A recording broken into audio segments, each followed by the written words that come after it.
নমস্কার বন্ধুরা, আমি রুবি নতুন একটি রান্না নিয়ে চলেছি। ট্যাংরা মাছের ঝাল। ট্যাংরা মাছটা কেটে ধুয়ে এনে রেখেছি। এবার লবণ আর হলুদ মাখাবো। লবণ দিলাম, হলুদ দিচ্ছি, হলুদ দিয়ে মাখাবো। এই রান্নাতে বেশি উপকরণ লাগবে না, শুধু জিরে আর কাঁচা লঙ্কা আর কটা ধনেপাতা রেখেছি, সর্ষের তেল। এটা মাখানো হয়ে গেলে পরে জিরেটা বেটে নেবো, কাঁচা জিরে। হ্যাঁ, ট্যাংরা মাছটা আমার মাখানো হয়ে গেছে। এবার জিরেটাকে বাটবো শিলের উপরে জিরে নিয়েছি যেমন মাছ তেমনি জিরে এবার বাটছি। জিরেটা বাটা হয়ে গেছে। কটা কাঁচা লঙ্কা দিলাম, 6-7টা কাঁচা লঙ্কা। হ্যাঁ, কাঁচা লঙ্কাটা বাটা হয়ে গেছে। এবার আর একটু কাঁচা লঙ্কা দিয়ে তো বাটলাম। জিরেটা বাটা আমার হয়ে গেছে বন্ধুরা। এবার জিরেটাকে তুলে নেব। জিরেটাকে তুলে নিচ্ছি।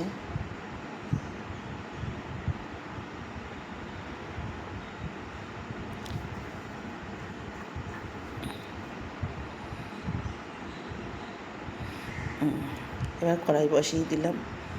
কড়াইতে তেল দিয়ে দিচ্ছি।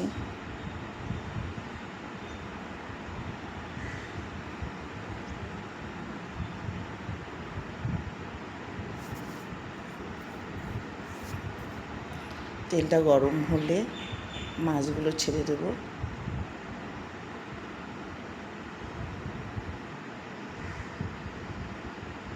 মাছটা দিয়ে দিচ্ছি এবার বন্ধুরা।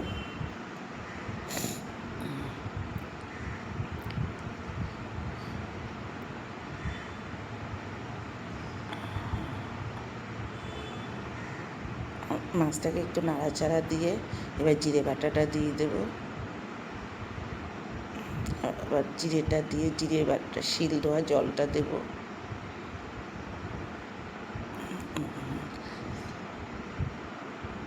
হ্যাঁ, এবার ভালো করে মশলাটাকে মাখানোর জন্য মিশিয়ে দেবো। এবার লবণ আর হলুদ দেব, স্বাদ মতন লবণ।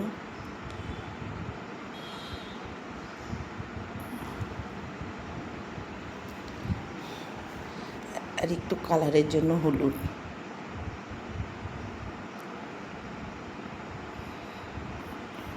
এবার একটু কাঁচা তেল দিয়ে দেবো।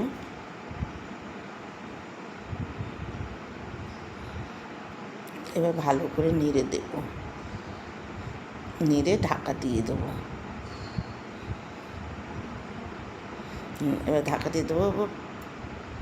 5 মিনিট বাদে ঢাকনিটা খুলছি।